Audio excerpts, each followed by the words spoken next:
Hello, creatives. Welcome to Creative Crunch. This week we're looking at, do you know that you're not sharing your work because you're a perfectionist? Just let me know if the sound's working. That would be amazing. So, are you a perfectionist? Is that the reason you don't share your work? Or that we hold on to it and it's like, oh, it's never quite finished, it's never quite done, or we do things and then we put them back in the drawer and we're like, oh, that's not good enough. We're going to talk about it. So the Cambridge Dictionary defines a perfectionist as a person who wants everything to be perfect and demands the highest standards possible. So there's two pieces to that, right? A perfectionist is someone that wants everything to be perfect, and the other piece is demands the highest possible standards. I don't think there's anything wrong with demanding the highest possible standards. Right? But how do you know your creative work is perfect? And I think it's very rare in my creative life to go, that's perfect, right? There's like, that's satisfaction. And then, we've talked before about how our awareness of what's possible is always ahead of what our current ability is, right? And so we can be aware that this is the standard we're aiming for, but our skills, our knowledge, our resources, our time, our money, they might not connect with that, right? So that's one thing about perfectionism. And, did Michelangelo think that his work was perfect? I don't have an answer, right? But it's possible he didn't. And yet we look back at it now and we think it's the most amazing work ever done in history. Okay. Feel free, if you got any questions, pop them in the box. If you want to share any insights, okay, I'd love to hear from you. And, you know, perfection, if waiting for perfection, right, can lead you to a stop in creating your work, right? And the key word here is waiting, right? Stop waiting for perfection. Right? And I say this for advice to myself too, because it's something that I have to go through all the time as a creative, creating music, sharing songs, performing, creating content, writing. It's like, all the time I had like the little parrot on my shoulder saying, that's not good enough, or you should have done it this way, you should have done it that way. And if I just listen to that little parrot that's there, a beautiful man, if I just listen to that little parrot that was there, I won't release my work, right? When I release my work, be it a painting, be it a photograph, be it in an exhibition, be it a concert, whatever it might be, or be it fashion, when I release my work, I set that work free. I learn from the process, and then I can go on to use that new learning in a new process. Right? But sometimes we get stuck and get fixated on the one song or the one piece of writing being perfect. Okay? So we're going to talk about some strategies soon about what to do about that if you find yourself getting stuck like that. Now, with that thing about the high standards, right? Yeah, thanks, Sol. I like that one. I love the Beatles' work because they put creativity and spontaneity over perfectionism. And look what they created. Look how good they became. Amazing. And so, having a high standard for me is different to having perfectionism, being perfect. Hey, Ryan. And if we're waiting for perfect, we're going to stop. And if we stop evolving. Right? If we stop creating, and we stop learning. And we talked about this last week, right? The idea of the horizon. Right? The horizon's beautiful, and that's where we want to get to, but we'll never get there because as we progress, our awareness changes. And that's a similar thing with perfectionism. We're aware of what is possible, and it's very rare that what is possible meets our current level of skill and resourcing.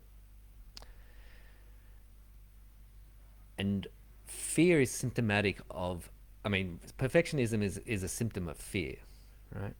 So if I'm in fear, I'm more likely to hold back on my work. I'm more likely not to share it. And there'll be many of you out there who know what it's like to finish a book and be about to share it and balk at it. And, there's stories of people having written whole manuscripts and then being too scared to send it to an editor and throwing it in the bin, right? So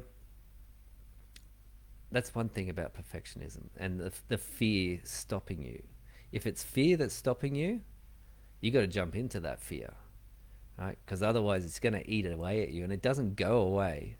You can ignore that fear, you can go off the path of what you were creating, but when you come back, and you always come back because you're a creative person, that fear will still be there. And so this is fear that you might have been able to work through 5, 10, 20 years ago, and it's still there. If you go through the process, you're going to go through the fear, right? And you'll learn from that process, and then there's going to be another process, right? However, you're evolving. So releasing and sharing your work allows you to evolve, right? Holding on to it means you get stuck, right? And those things that you're fearful about, you don't get to learn about them and get insight and become free of them. Right? And creative work, it's about personal growth, right? It's about you as a human being and getting to know yourself and sharing yourself in the way that you want to, okay, in the way you want to be seen. And there's nothing wrong with wanting to be seen, right? As human beings, there's pretty much three things we need, which is, one, we want to be liked, two, we want to be loved, and three, we want to be seen. So sometimes we get caught up in being seen in ways that don't nurture us. And for many of you, your creative work nurtures you. So it's okay to be seen for your creative work. You could be getting seen for your rebellion. You could be seen for breaking things, for causing crimes, right? But all you're doing is creating. And that creating is a gift to you and to other people. All right, so if your fear is stopping you, work on it. Get in there. Discover it. Pull it apart. And if you're having trouble with that, doing it on your own, get help to do it. All right, people that work with me one-on-one, they know we get in there, we pull it apart. Okay. And let's have a look here, Maddie. Massive Imperfect Action, The One Thing. Yeah, yes. There's a great book called The One Thing. Can't remember the guy's name, but yeah, and Maddie's mentioned it there. Massive Imperfect Action is one of the key things. And because when you take imperfect action, you learn. And the next time you take action, you're going to create something that's even better, right? So yeah, don't get caught in that little pattern of like, oh, it's not good enough. Okay. It's advice for myself too, right? Because I'm a creative person. Okay. When you release your work, you might get criticism. You might get 1,000 people saying they love it. You might get one person saying it's not my thing. And of course, you know which one you're going to remember, right? So you can handle whatever comes your way when you release your work. And and there's some people in the bunch of creatives group whose work has been received on a massive scale, right? They're still creating it, and they're working through these same things. They're working through perfectionism. They're working through worrying about what people think, okay?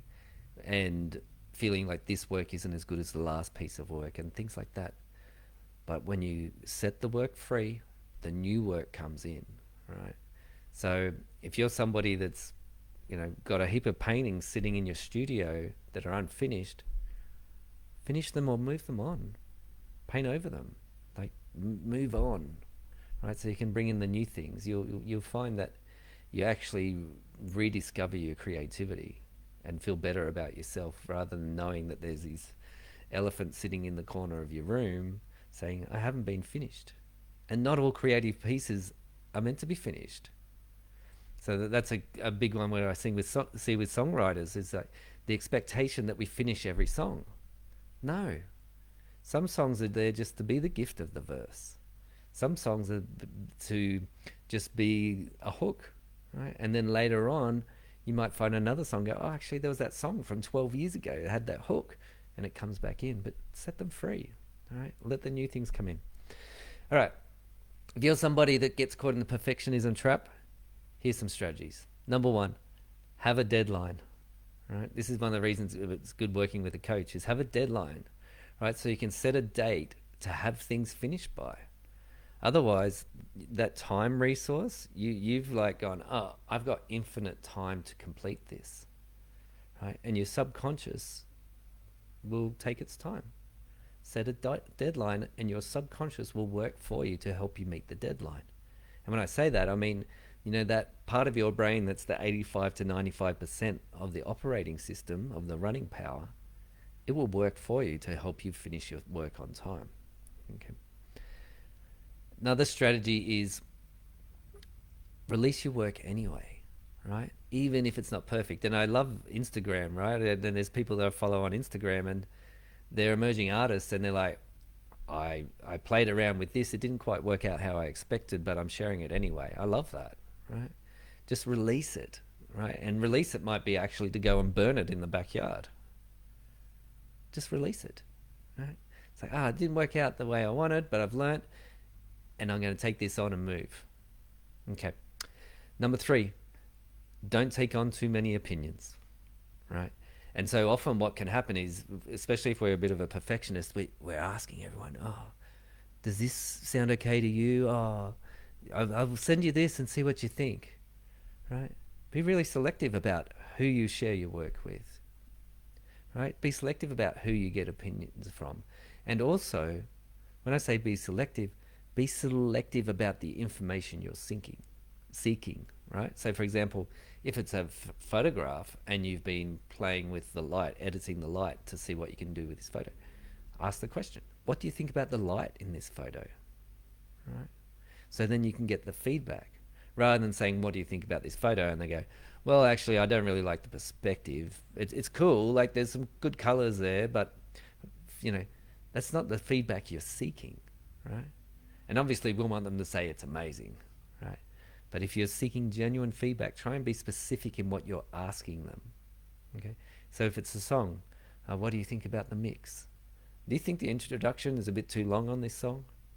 Right? Seek specific feedback, and your inner wisdom is guiding you anyway, right? You've got this little inner wisdom that's there, like going, maybe this song's, the introduction's too long, right? Get out of the doubt, take an action, and explore and learn. Right? Okay, create your way, right? And what I mean by that is comparisons are healthy up to a point, right? Comparisons are great for getting inspiration. Comparisons are great for seeing what a standard is that you could aim for, right? But as you know, they can be really hurtful too, right? And I know for me, for years, I really struggled with comparisons about myself as a guitar player, as a singer, and it really was harmful. Like there was years that I didn't hardly picked up a guitar because in comparison to the people that I was around, I decided I wasn't a very good guitar player. Right? So yeah, create your way. Stay away from the comparisons. And it's important to have some structure in what you're doing, but in the structure you get to create your own. It's like a song. You're dancing to a song, you get to create your own dance moves, right? But the song structure is still the same. All right, last one, strategy number 5, live in the present, not the past, not the future, which goes against this thing that I talked about in one of the other videos called future presence, right? Which I love, and we do that with lots of clients, is like, okay, let's bring future presence in. If you go back and watch maybe Creative Crunch 2 or 3 ago, right? Live in the present, not the past.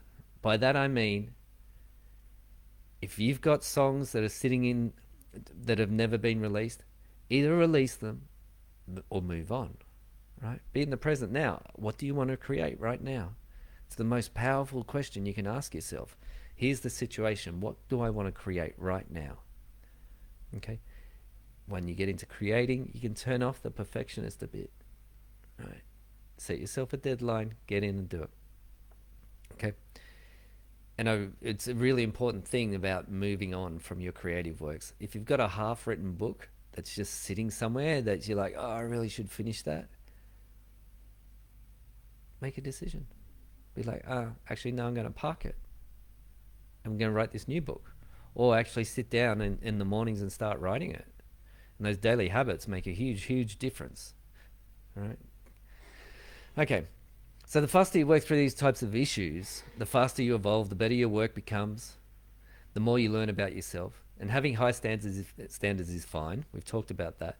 But then perfectionism halts your growth and creativity. And if that's happening, you need to look at what's going on. Okay, and to help you do that, I've created an offering called Growth Pods. And these creative growth pods are a 10-week block where there's up to 3 to 4 people in a group.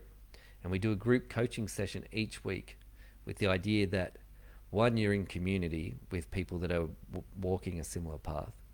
Two, you get to learn from each other because we are similar, right? And we have similar blocks. And three, you get inspired by being in a community with others and seeing what others are doing.